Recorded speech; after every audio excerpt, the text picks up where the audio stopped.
Salut à tous, bienvenue sur notre chaîne YouTube. Pour ceux qui ne nous connaissent pas, nous sommes Léa et Jules-Éric, et nous sommes partis en juillet dernier en voyage avec Billy, notre Defender, en direction de l'Asie. Bon, je savais pas où mettre l'appareil photo, mais c'est le seul endroit où le cadrage est sympa.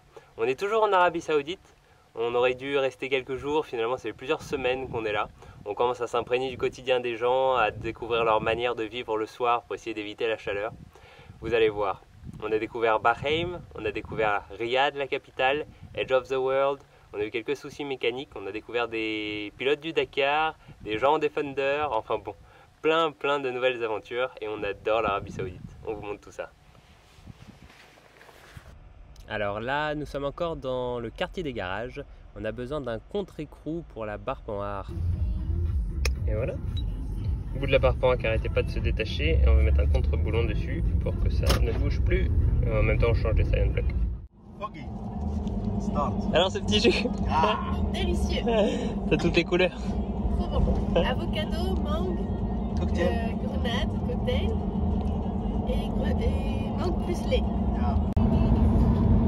Là on est sur le pont qui amène à Bahreïn, qui est un petit pays là-bas au bout, sur lequel tu accèdes depuis l'Arabie Saoudite. Le pont il fait je pense 100 km de long, non 50 km de long. Et il paraît que c'est l'heure où il y a des dauphins. Et en fait il y en a juste là. Bien vu. À fond dans les dunes, coucher de soleil. Je vous dis sport national ici. Bivouac en bord de plage.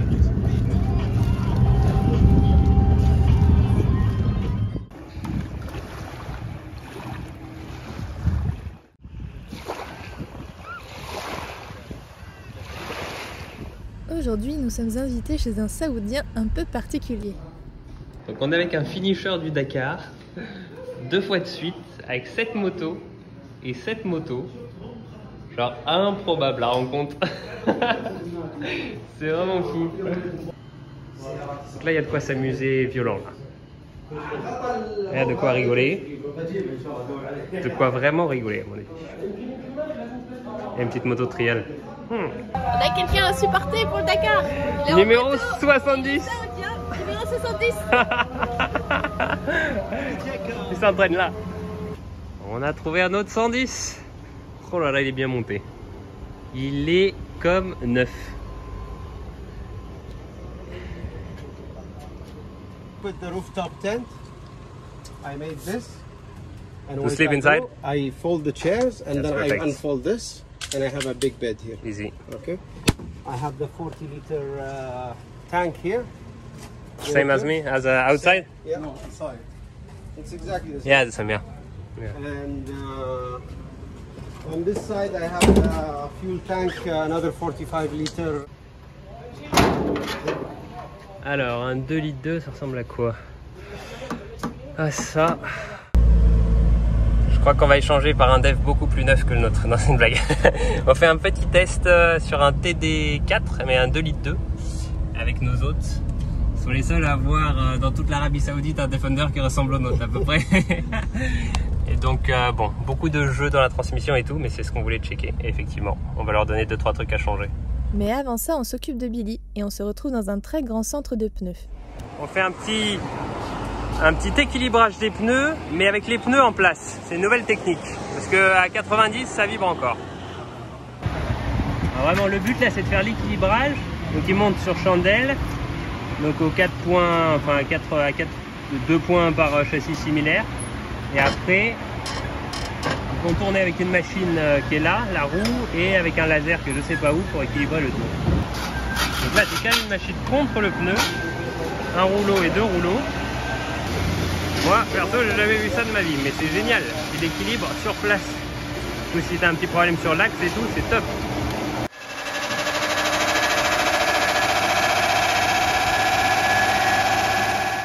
Alors, il se trouve qu'on avait une des 2 jantes à l'avant qui était voilée, donc tu peux toujours y aller pour faire l'équilibrage, toujours changer les silent blocks de la barre panhard et tout ce que tu veux. Quand tu as la jante qui est voilée, c'est voilé, donc à chaque fois ta roue elle fait comme ça. Et il se trouve que bah, ça se voit pas sur un équilibrage normal. Donc quand à chaque fois on faisait l'équilibrage dans les garages normaux, quand tu fais tourner la jante, tu arrives à l'équilibrer, tu mets des plombs, etc. et ça marche.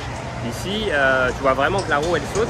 En fait, la jante elle est aplatie un peu comme ça. Ça c'est quand on roule vraiment très bas, genre à 0,5 bar et que tu prends une bosse et que t'as pas fait gaffe. Hop, ça aplatit le tout. Donc j'espère que là ça va être crème. Je connais le 92 litres à 63, mais en fait ça fait 30 centimes. Ça c'est bon ça. Ready to go? Attention, changement de def. J'espère que vous suivez. Alors on fait un petit test. Ah, panneau du Dakar, c'est bon ça? Defender sur piste pour voir les suspensions. Et on est à Bahreïn, qui est un nouveau pays pour nous. On va en fait porter ce Defender. Drifting on Defender. Ce Defender à réparer, il y a trop de jeux dans les transmissions. C'est drôle d'être à l'arrière. Ah ouais, tu m'étonnes. Ah, je crois qu'on y est. Workshop où on va pouvoir trouver... Oh, there is some old Defenders. On amène cette petite bête à réparer. J'ai fait une liste des trucs à changer. Et le lendemain matin, direct, il la porte pour réparer. Alors là, on est à Bahreïn. On rencontre le propriétaire du garage avec les Defenders. Donc il a beaucoup de def, genre un peu partout. Il fait des projets de swap de moteur. Donc ça change vraiment de chez nous. Là, il a mis un V8 de je sais pas quoi dedans, donc ça c'est assez cool. Là-bas, il m'explique qu'il veut mettre un moteur de camion là, de 6 litres 2 dans celui-là. Ça peut être drôle, ça peut être très drôle. Il paraît que c'est les moteurs les plus fiables qui existent. Je suis pas sûr que ce soit la meilleure des idées, mais... Bon, la beauté de la chose, c'est qu'ils ont tout en stock. Il y a 3 niveaux de pièces. On va prendre quoi? Si on a tellement, ça va pas tenir dans le def là si on prend. Regarde la liste est longue. Hein, Filtre à air, ah oui, ça va être bien. Il y en a presque autant que chez Euro 4 Parts. Mais bon, notre sponsor n'a pas à s'en faire. Alors, l'avantage d'avoir tout en stock, tout l'Iran, toute l'Arménie, toute l'Irak, ils n'ont pas trouvé cela. Là, en 2 secondes, il te sort les deux, même ce petit joint qui est difficile à trouver, très difficile à trouver d'habitude. T'as le sourire. Bah oui, on a trouvé toutes nos pièces, quasiment. On a trouvé filtre à air, filtre à gazoil et un tout petit joint qu'on avait, dont on avait besoin et surtout les maxi fusibles, les maxi qu'on cherche depuis super longtemps. Ouais. Donc là on est à Bahreïn et on a aussi les prix d'ici. Ouais, alors on s'est trompé au moment de payer, on a donné des rials saoudiens, mais c'est des dinars bahreïniens, je sais pas comment on dit, bahreïn. Et du coup le prix n'est pas du tout le même quand tu convertis en euros. Et finalement on pensait que c'était 16 € en rial, mais en fait c'était en 160. dinars, et donc c'était donné 135 €, quelque chose comme ça. Donc vraiment trop pour nous. Et en fait le mec nous a fait une réduction et ça nous a revenu à 40 € quoi, le tout quoi. Là on repart en Discovery. Beaucoup plus luxueux. Ça y est, t'es devenue une vraie saoudienne, non? Pourquoi? Bah parce qu'on est le soir au bord de l'eau, comme tout le monde. Ah oui, j'avoue, mais là il n'y a plus personne, donc on n'est pas des vrais saoudiens. Parce qu'on est en semaine. Ils sont tous allés se coucher pour travailler demain. Alors là, on est parti de Dammam. Pour aller à Riyad. On va suivre un pilote du Dakar qui s'entraîne encore un peu dans les dunes avant de commencer la saison. Et il nous a invités à le suivre quelques jours et à voir comment se passe l'entraînement. Et du coup, nous, on va pouvoir rouler dans les dunes. Et les dunes en question, elles se trouvent juste à côté de Riyad. On en profitera pour aller voir les capitales demain. Bon, à part ça, ça fait 5-6 heures qu'on roule tout droit sur l'autoroute avec des dunes à droite. Enfin, du sable à droite, du sable à gauche. Et c'est assez monotone, hein?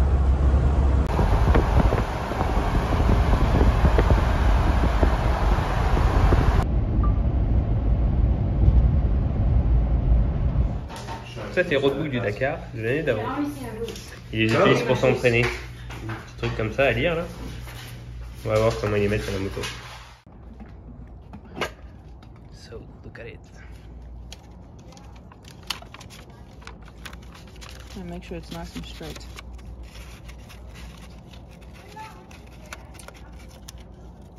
Tu rembobines, mets à la main. Now it's enough, like fast enough, like Yeah, you'll see it's 900 meters, 1.2, so it's fast enough. Can you try the other fuel pump? Je crois qu'il y a un chameau au milieu de la route avec un chamelon. Oui, je crois que c'est ça qu'il dit. Ouais. Chamelon. Oh, il est mignon. Salut les gars. Oh, salut.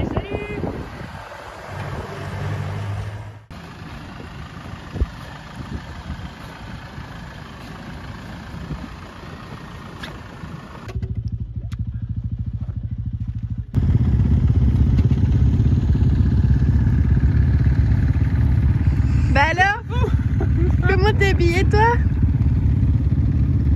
Tu vas faire quoi? Je sais pas ce qui se passe. On va faire un petit entraînement avec les mecs du Dakar.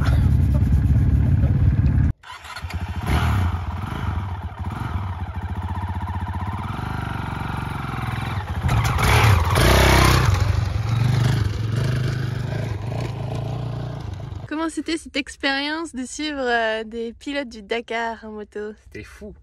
Ils auraient pas dû. Ils m'ont prêté une moto et j'ai pu aller avec eux dans les dunes. Alors que c'est la première fois que je conduis dans les dunes avec autant de sable. C'est vraiment une sensation. T'as l'impression de faire du ski avec une moto d'enduro. Hallucinant. Et ils vont une vitesse. Mais une vitesse. Ils sont tout le temps plein gaz. Ils sont tout le temps la poignée dans l'angle du début à la fin.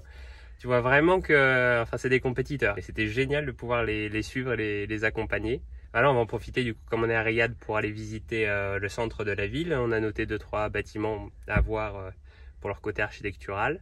Et de l'autre côté de là où on est, il y a une barrière de montagne très connue qui s'appelle Edge of the World, qu'on va aller voir et sûrement on bivouac là-bas ce soir. Cool, bon programme. Alors on est à Itra, c'est un bâtiment fait pour la culture saoudienne. Et elle est en train d'essayer de voir comment la structure est faite. C'est impressionnant parce que c'est que des tubes en inox qui sont emboîtés les uns dans les autres. Ça donne un effet spectaculaire. Sur les photos qu'on a vues au début, c'était pas ça, mais là, on est vraiment impressionné. C'est sûr que c'est pas le truc le plus simple à nettoyer. À mon avis, là-haut, il galère un peu. Et donc les tubes, ils se transforment en tubes plats, aplatis, à chaque fois qu'il y a des fenêtres. En fonction de l'orientation où tu es, tu vois les ouvertures. Le bâtiment de dedans, il est encore plus impressionnant que dehors. Là, c'est l'accès au théâtre. Les détails sont fous. Bon, du coup, on a dit qu'on visitait le quartier des affaires. On prend une sacrée claque niveau architecture. Ah, tous les bâtiments sont très très grands, tout est neuf. Ils sont encore en train de finir des projets. Là, c'est le dernier projet de Zahadid. C'est une station de train de 7 étages qui relie toute la ville et l'aéroport. Évidemment, on a essayé de rentrer dedans dans le chantier, mais il faut les équipements de sécurité, les accès, etc. Mais on est invité à revenir en décembre pour voir l'inauguration du projet. On sent bien que c'est en construction, mais que c'est incroyablement grand. Presque fini, mais elles sont vides, il n'y a personne. Donc c'est possible. Pour l'instant, il n'y a vraiment personne. Ni piétons, ni voitures, personne. On a quand même réussi à trouver des espaces publics, des espaces verts, avec des petits brumisateurs qui font du bien. On est impressionné par la hauteur des tours et le nombre. Ça, c'est une tour vraiment en adéquation, je pense, avec la chaleur qu'il fait ici en été et le paysage environnant. Voilà à quoi ça devrait ressembler dans quelques temps. La maquette, elle est extra. Alors, décris-moi un peu l'ambiance qu'il y a dans ce quartier. Ben, il n'y en a pas encore, mais je pense que dans quelques années, ça va être full people, genre ce place to be, parce qu'il y a plein d'espaces publics qui sont sur plein de monde, et voilà, plein de bureaux, plein d'espaces d'habitation, enfin c'est vraiment, en tout cas architecturalement parlant, c'est très intéressant. Après la visite d'un quartier monumental, nous prenons la direction d'un site naturel grandiose, situé à 20 minutes de voiture au nord-ouest de la capitale. Le chemin que nous avons choisi n'est pas le plus simple, nous devons donc finir le trajet à pied. Bon, on va voir ça. On va voir quoi? Edge of the World. Allez. À quoi ça ressemble? Ok, on s'attendait pas à voir quelque chose d'aussi abrupt entre une partie du désert et l'autre juste après. Très impressionnant. Une grande différence d'altitude. Bon, c'est un bon endroit pour faire un saut en parapente aussi. Mais la question c'est comment remonter parce que c'est tellement vertical et il n'y a aucun chemin en bas. On verra ça demain. En tout cas, on est à la parfaite heure. On va avoir un sublime coucher de soleil. C'est sûr. Il n'y a aucune voiture, il y a quelques gens à pied. Je sais pas comment ils sont venus d'ailleurs. j'avoue. Edge of the World, c'est quand même une place assez connue. Mais pour la renommée, en tout cas en Saoudi, pas tant de monde que ça, c'est raisonnable.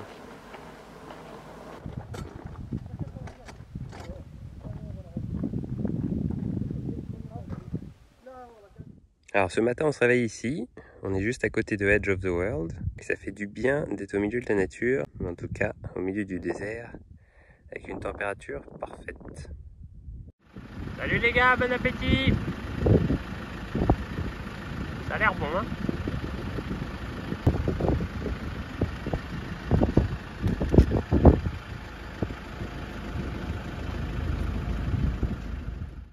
C'est le Arabic Café. Et là, ça infuse.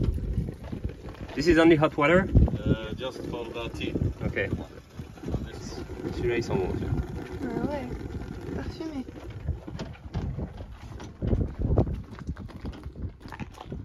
Et le setup là du toy, tout va bien. En voilà. Ouais.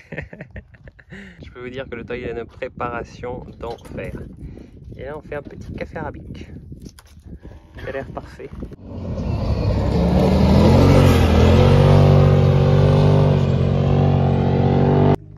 Là, on buvait tranquillement le café avec les Koweïtiens et on a vu une voiture qui est arrivée avec une plaque européenne. Et ce sont des Allemands. C'est les premiers Européens qu'on voit depuis qu'on est arrivé Middle East. C'est trop cool et je pense qu'on va peut-être faire les bivouacs ce soir ensemble pour discuter. Ça va être chouette. Trop bien. La nouvelle Alucab. Je peux vous dire que là, on est équipé au top. Vous êtes sponsor, non? Sponsor Alucab, je suis sûr. Ouais. Ah, je crois qu'elle est neuve. Ça sent le neuf. Il n'a jamais dormi dedans. Elle n'a pas un an de voyage encore. Mais non. Ils ont vu l'état de notre table Décathlon. Ils se sont dit non, non, non, prenez la nôtre. J'ai dit non, mais ça va pas ou quoi? Si, pour regarder, elle est mieux, elle est en alu et tout. Genre, elle est ouf. Et ils veulent pas. Il me dit où je la laisse là, je te la laisse par terre si tu la prends pas. Sinon, tu la mets dans ta voiture et tu repars avec. Mais d'une générosité, mais c'est hallucinant. Merci beaucoup. Ils sont trop fous. Ça, c'est vraiment trop beau comme coucher de soleil. Et là, on a monté le petit camp. À l'improviste, hein. Mais là c'est juste pour prendre le thé, donc les gens s'arrêtent, viennent discuter, il y a eu des étrangers, les Allemands sont arrivés, tout le monde dit bonjour, c'est trop cool, visite des 4x4, des vannes. Et on devrait aller normalement là-bas de l'autre côté, à l'envers de là où on était hier soir. Alors son FJ, il est vraiment bien préparé. À l'américaine, vraiment super bien. De tous les stickers de partout. Trop drôle.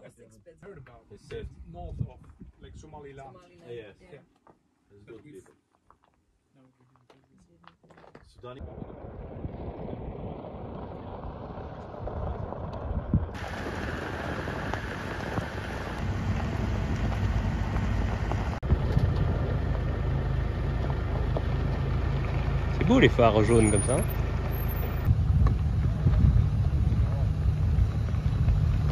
On va voir s'ils arrivent à passer avec le T3 là.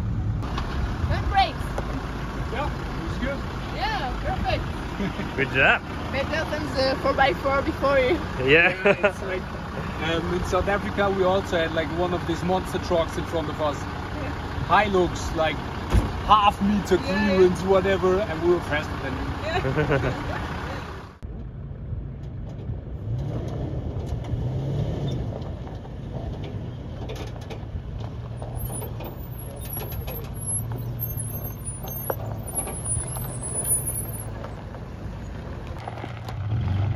Vraiment, il éclaire fort le FJ.